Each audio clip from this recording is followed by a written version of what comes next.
नमस्कार मेरे भाई। क्षेत्र रक्षक, जेल प्रहरी, जेल अधीक्षक, इसका नोटिफिकेशन जारी होने वाला है।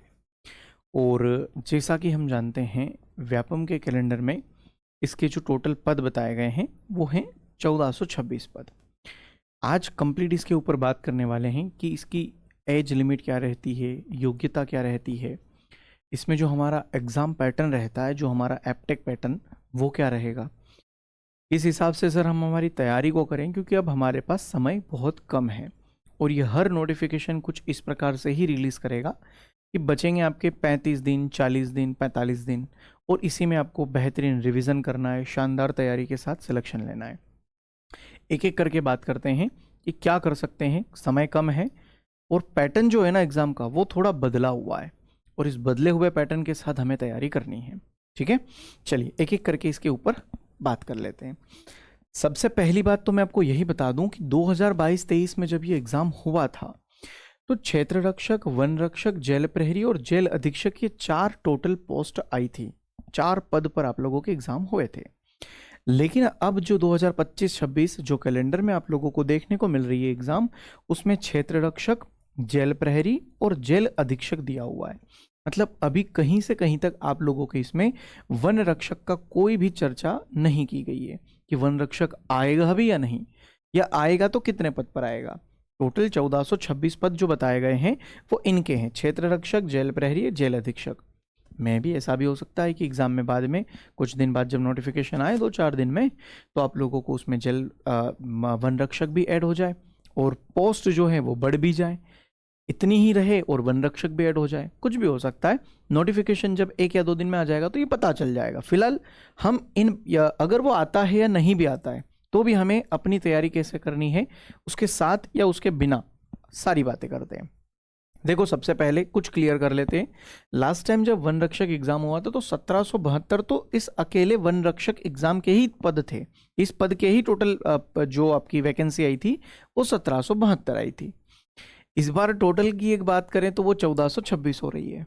ठीक है, चलिए और अगर हम आगे बात करें, क्षेत्र रक्षक के टोटल 140 पद आए थे और जेल प्रहरी के टोटल 200 पद आए थे और जो सहायक जेल अधीक्षक था उसके टोटल 33 पद आए थे। ठीक है, अब चलिए एक एक करके पहले इनकी बात करते हैं। अभी जो हमारा कैलेंडर आया है, व्यापम का जो कैलेंडर आया, जिसमें कंप्लीट उन्होंने बताया कि कौन कौन से एग्जाम्स होनी है, कितने पद पर होनी है, कब कब महीना होना है परीक्षा का और कब कब उनका रिजल्ट आना है। तो अगर हम बात करें, मेन हमारा आज का क्षेत्र रक्षक, जेल प्रहरी, सहायक जेल अधीक्षक, वन रक्षक लिखा हुआ इसमें नहीं है, पॉसिबिलिटी है लिखा हुआ आ जाए। 1426 पद पर एग्जाम होगी, मार्च में आप लोगों की परीक्षा हो जाएगी। ये नोटिफिकेशन आने का तारीख या महीना नहीं बताया है। नोटिफिकेशन तो आज भी आ सकता है, कल भी आ सकता है। महीना है परीक्षा का, मार्च 2026 में आपका पेपर होगा। और सबसे ज़बरदस्त बात कि अप्रैल 2026 में आप लोगों का इसका रिजल्ट आ जाएगा, मतलब अगले ही महीने आपका रिजल्ट आ जाएगा। ठीक है सर, तो इन 1426 पद के बारे में थोड़ी सी चर्चा कर लेते हैं। लास्ट टाइम जब ये पेपर हुआ था तो उसकी जो आयु, जो एग्ज़ाम पैटर्न था, उसके हिसाब से इस बार के एग्ज़ाम पैटर्न, इस बार का जो जितना भी पूरा शेड्यूल है, इस बार का जो आपका वन रक्षक, क्षेत्र रक्षक, जेल प्रहरी का, वो समझने की कोशिश करते हैं। वन रक्षक लास्ट टाइम जो हुई थी उसमें सर वेतनमान बताया गया था 19,500 से 62,000 के बीच में। आप 10th पास हैं तो इसके लिए फॉर्म अप्लाई कर सकते हैं, कुछ भी और नहीं चाहिए, ना ITI ना कुछ, सिर्फ 10th पास। ठीक है, और ये लास्ट टाइम के जो पद थे उस हिसाब से कैटेगरी वाइज इनको बांट दिया गया था। इसमें अगर हम बात करें तो आपकी न्यूनतम आयु होनी चाहिए 18 वर्ष और अधिकतम आपकी आयु होनी चाहिए 33 वर्ष सभी के लिए। इसके अलावा अगर हम बात करें, जो रिलैक्सेशन मिलता है 5 सालों का ST SC OBC, तो वहाँ पर अगर हम देखें तो 5 वर्ष की छूट मिल जाती है, 18 वर्ष कम से कम, 38 वर्ष मैक्सिमम। ठीक है, चलिए और आगे बात करें तो शारीरिक क्षमता की अगर बात करें वन रक्षक की, तो सर पुरुषों को चाहिए 163 सेंटीमीटर उनकी ऊंचाई होनी चाहिए और महिलाओं की होनी चाहिए 150 सेंटीमीटर। अगर हम सीने की बात करें तो पुरुषों का सीना मिनिमम होना चाहिए 79 सेंटीमीटर और सीने का जो न्यूनतम फुलाव है ना, 5 सेंटीमीटर कम से कम फुलना चाहिए।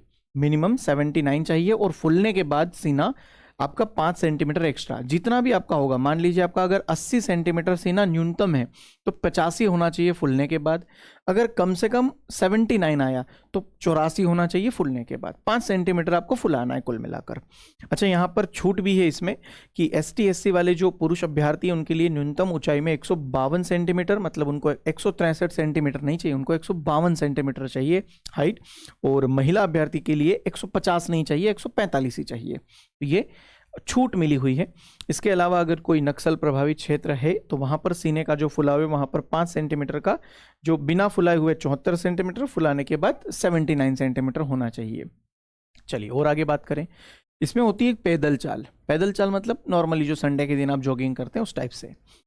पुरुष अभ्यर्थी 4 घंटे में 25 किलोमीटर चलेंगे, 4 घंटे में 25 किलोमीटर, और महिला अभ्यर्थी को 4 घंटे में 14 किलोमीटर चलना है। ठीक है, चलो दौड़ो, आपकी इच्छा, चलना है।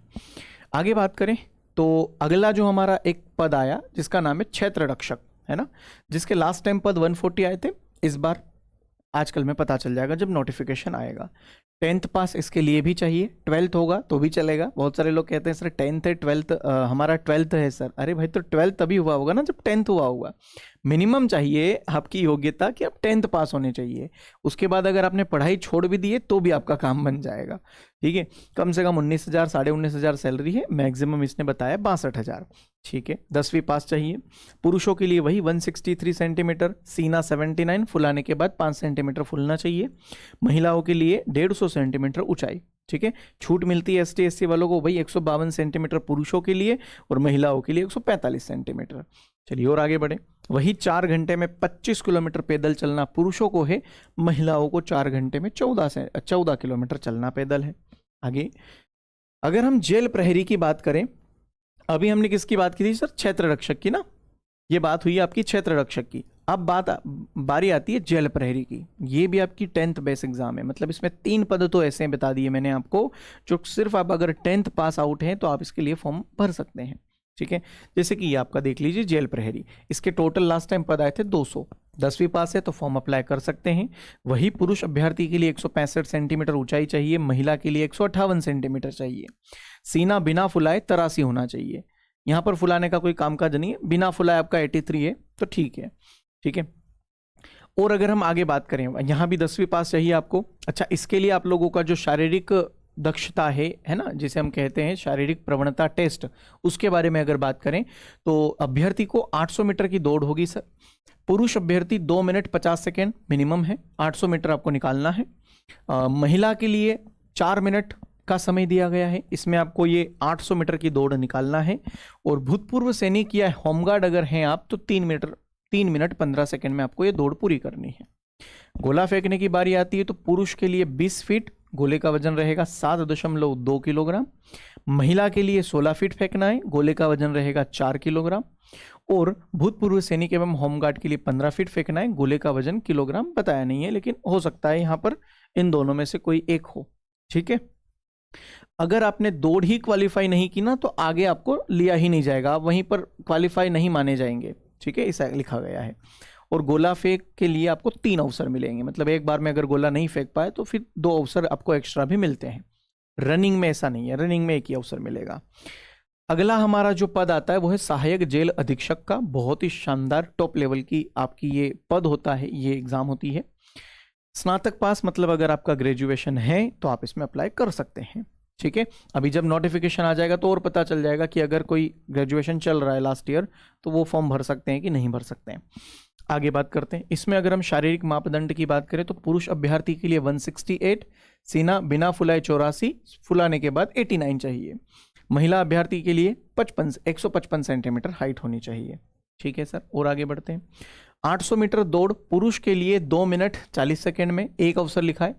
महिला के लिए 3 मिनट 40 सेकेंड में और भूतपूर्व सैनिक के लिए 3 मिनट 15 सेकेंड में। लंबी कूद कूदना है, पुरुष को 13 फीट, 3 अवसर दिए जाएंगे। एक बार में अगर नहीं भी कूद पाए तो 2 अवसर एक्स्ट्रा मिलेंगे। महिला को 10 फीट कूदना है और भूतपूर्व सैनिक को भी 10 फीट कूदना है। गोला फेंक की बात करें तो पुरुष को 19 फीट फेंकना है, 7.260 किलोग्राम का। महिला को 15 फीट फेंकना है, गोले का वजन 4 किलोग्राम। भूतपूर्व सैनिक को 15 फीट फेंकना है, गोले का वजन 7.260 किलोग्राम। 3 अवसर यहां पर भी दिए जाएंगे आपको। ठीक है, चलिए इसके बाद मेन पार्ट पर आते हैं जो है हमारा सिलेबस, कि सर इसमें क्या क्या पूछा जाएगा। 5 टोटल सब्जेक्ट्स इसमें बताए गए हैं, सामान्य ज्ञान, हिंदी, अंग्रेजी, गणित और विज्ञान। टोटल ये 5 सब्जेक्ट हैं। 100 प्रश्न आएंगे, 120 मिनट आप लोगों को टोटल मिलेंगे, मतलब 2 घंटे का समय, 100 प्रश्न, 100 नंबर का पेपर करना है आपको। अच्छा, वैसे तो नॉर्मल ये माना जाता है कि अगर 5 सब्जेक्ट है और अगर 100 प्रश्न है तो प्रत्येक सब्जेक्ट 20 नंबर का आएगा, लेकिन आपका ये जो एप्टेक पैटर्न जो नाम आप चल रहा है ना, इसमें ऐसा कुछ नहीं होता। इसमें आपको हो सकता है कोई एक सब्जेक्ट आपको 2, 4, 5, 10 नंबर का मिले और कोई और सब्जेक्ट आपको ज़्यादा नंबर का भी मिल जाए, जैसा अभी एमपी पुलिस कांस्टेबल में हुआ है, जैसा आबकारी में हुआ है, जैसा एएसआई में हुआ है, जैसा एसआई में चल रहा है। तो मिक्स्ड हो सकते हैं। सर हिंदी के क्वेश्चन ज़्यादा आ जाए, अंग्रेजी कम आ जाए, हिंदी कम आ जाए, अंग्रेजी ज़्यादा आ जाए, गणित ज़्यादा आ जाए, अंग्रेजी कम आ जाए, साइंस ज़्यादा आ जाए, जीके कम आ जाए, कुछ भी हो सकता है। सारे सब्जेक्ट्स पढ़ने हैं। कुल मिलाकर अगर हम बात करें तो वही हमें जीके के अंतर्गत history, polity, geography, economy, MP GK, current affair, static GK, ये सब कुछ पढ़ना है। उसके बाद अगर हम साइंस की बात करें तो बायोलॉजी, फिजिक्स, केमिस्ट्री, पर्यावरण, ये सब कुछ हमें पढ़ना है। उसके बाद अगर हम बात करें हिंदी, अंग्रेजी और आप लोगों का एक आ जाता है मैथ्स, ये टोटल सब्जेक्ट्स आपको पढ़ने हैं। अभी तो मैं ये सोच रहा हूँ, अभी थोड़ी देर पहले ही मन में यही सोच रहा था मैं कि एप्टेक है भाई, रीजनिंग भी डाल सकता है ना, मजाक कर रहा हूँ। देखो अभी तक ये कंफर्म नहीं है रीजनिंग आएगा, आप लग मत जाना रीजनिंग पढ़ने के लिए, सिर्फ एक बात कह रहा हूँ क्योंकि इसके भरोसे नहीं है, ये डाल भी सकता है। आपको 4-5 क्वेश्चंस कहीं कैलेंडर घड़ी के देखने को मिल जाए तो घबराना मत, एप्टेक है, कर सकता है। तो 100 क्वेश्चंस की बात करते हैं, ये 100 क्वेश्चंस आपको करना है। देखिए अगर आप चाहते हैं कि सर कंप्लीट अब रिवीजन का ही समय, मैं अब ये तो नहीं कहूँगा आपसे कि आप कोर्स लेकर पूरा पढ़ने की कोशिश करो, बेस्ट रिवीजन करना है। आपके पास समय ही अब कितना है, जनवरी आधा हो चुका है, फरवरी आप मतलब मान लीजिए 10 दिन आपके यहाँ, फरवरी पूरा, तो ये हो गए आपके 28, 10, 38 दिन, और 38 के बाद आपको जो भी 2-4 दिन एक्स्ट्रा मिल जाए, मोटा माटी 40 दिन आपके पास हैं।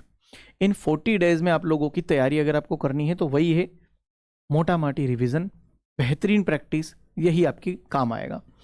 इस कोर्स में आपको कंप्लीट रिकॉर्डेड बैच मिला हुआ है जिसमें आप सारे पीडीएफ, सारे वीडियोस देख सकते हैं। जो सब्जेक्ट समझ में नहीं आता उसका वीडियो देख लीजिए, जो सब्जेक्ट अच्छा लगता है उसका सिर्फ पीडीएफ से पढ़ लीजिए। पीडीएफ से पढ़ना ज़्यादा बेस्ट रहेगा क्योंकि वीडियो 1 घंटे का होता है, लेकिन पीडीएफ को आप 10-15 मिनट में ख़त्म कर सकते हैं अपनी सुविधा के अनुसार।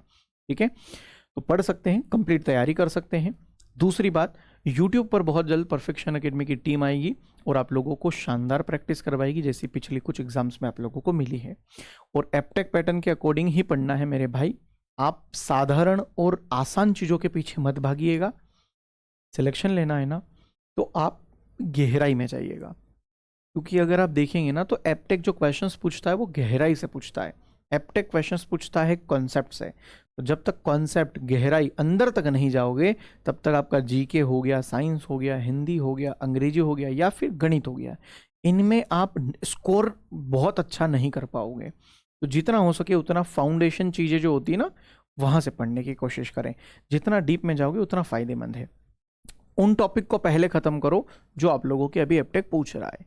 जैसे साइंस, अभी हाल फिलहाल में लेंस वगैरह, ये जो टॉपिक्स आपको पूछे गए हैं, दीपक राठौड़ सर ने आपको पढ़ाए हैं, मैराथन्स ली हैं, या जो आप अभी PYQ जितने भी देखते हैं उनमें जो साइंस के टॉपिक्स चल रहे हैं, इंपॉर्टेंट, बहुत मैं इंपॉर्टेंट बात कर रहा हूँ मैं, ज़रा ध्यान यहाँ रखिएगा।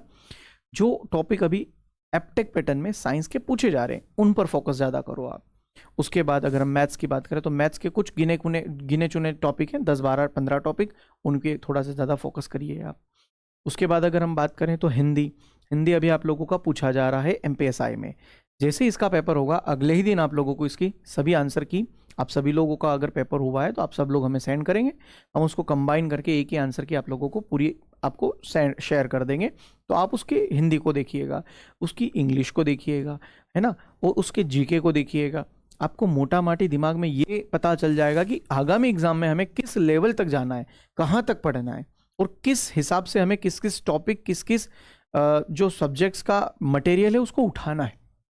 ठीक है, तो ये इंपॉर्टेंट रहेगा। तो ये आपको दूसरे ही दिन अगर होगा तो सारे टीचर्स ही करवा देंगे, पेपर ज़्यादा होंगे नहीं तो सॉल्व एक साथ ही करवा देंगे यूट्यूब पर, तो मज़ा आ जाएगा आप लोगों को कि नया पैटर्न है, एक साथ मिल जाएगा, 1 महीने बाद पेपर है, इससे और ज़्यादा क्या ही चाहिए। कोई भी दिमाग में ये मत सोचना कि सर MPSI के आंसर की से हमारा क्या लेना देना। बाबू बहुत लेना देना है। आबकारी का लेना देना था कांस्टेबल से, कांस्टेबल का लेना देना था ASI से, और ASI का लेना देना SI से चल रहा है। तो SI का लेना देना किससे चलेगा, आगामी आने वाली, चाहे वो ग्रुप 2 एग्जाम हो, चाहे आप लोगों का ITI एग्जाम हो, चाहे आप लोगों का अगली वन रक्षक जेल प्रहरी एग्जाम हो, या अपकमिंग जितने भी एग्जाम्स हो। अब अगर एपटेक आपके इसमें जुड़ा है तो एपटेक सभी एग्जाम्स में सेम चीजें पूछेगा, ठीक है। नई चीजें भी पढ़नी है कुछ, लेकिन इन चीजों को पहले फिनिश करना है। तो आ गई मेरी बात समझ में, जो मैंने आपको बताई। अच्छा, इसके अलावा कुछ और भी कोर्सेस हैं हमने जो लॉन्च किए हैं, चाहे वो आबकारी का हो, कांस्टेबल का हो, व्यापम का हो, MP टेट वर्ग 2 वर्ग 3 के लिए भी कोर्सेज शुरू हो चुके हैं। व्यापम की अगर सभी एग्जाम्स की तैयारी कर रहे हो तो ये 1299 का कंप्लीट व्यापम का फाउंडेशन कोर्स है, ये भी आप ले सकते हो। 2026 कूपन कोड लगा लोगे तो आपको डिस्काउंट भी मिल जाएगा, ठीक है। कांस्टेबल का है, ग्रुप 2 सब ग्रुप 4 जिसके साथ लास्ट टाइम पटवारी आया था, ये वही कोर्स है, वही एग्जाम है ना। इसका कोर्स मिल जाएगा आपको। MP टेट वर्ग 3 का मिल जाएगा, वर्ग 2 के सारे एग्जाम्स के कोर्स हैं। और भी बहुत सारे कोर्स हैं जो 1 तारीख से शुरू हुए हैं, कुछ कोर्सेस 19 तारीख से शुरू हुए हैं। सारे आपको परफेक्शन एकेडमी के ऐप में मिल जाएंगे, वहाँ जाके आप हर एक कोर्स की अच्छे से डिटेल्स देख सकते हैं। डेमो क्लास में जाकर, डेमो सेक्शन में जाकर आप डेमो क्लासेस देख सकते हैं, या उनके कंटेंट को देख सकते हैं, ठीक है।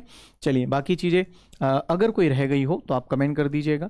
मैंने आपको पूरी जानकारी दे दी इस वीडियो में। इस हमारी एग्ज़ाम जो वन रक्षक, जेल प्रहरी और क्षेत्र रक्षक के साथ साथ आप लोगों की जो सहायक जेल अधीक्षक है उससे संबंधित कोई और बात अगर मुझसे रह गई हो तो आप लोग मुझे कमेंट कर देंगे, मैं उसके बारे में भी आपको कोशिश करूँगा बताने के लिए। अभी 1426 पद हैं, लेकिन लास्ट टाइम भी ऐसा हुआ था कि ये जो तकनीकी शिक्षा कौशल विकास में 888 पद बताए गए थे, लेकिन आ गई है 1100 प्लस पदों पर भर्ती। तो ऐसा ही हो सकता है कि सर इस बार भी जेल प्रहरी क्षेत्र रक्षक की 1426 बता रहा है, लेकिन आ जाए सर 2000 या 2500 या 3000 पर भर्ती, क्योंकि वन रक्षक अभी इसने लिखा नहीं है, ऐड हो सकता है सर, हो सकता है तब तक वन रक्षक का डेटा ना आया हो, या कुछ भी पॉसिबल है, ठीक है। तो मिलते हैं MP वन रक्षक जो जेल प्रहरी, जेल अधीक्षक के नोटिफिकेशन की वाली वीडियो में अगली बार लाइव। परफेक्शन एकेडमी की पूरी टीम आपके साथ है। निरंतर प्रयत्न करते रहिए, सफलता एक दिन जरूर मिलेगी। धन्यवाद, जय हिंद, बाय बाय।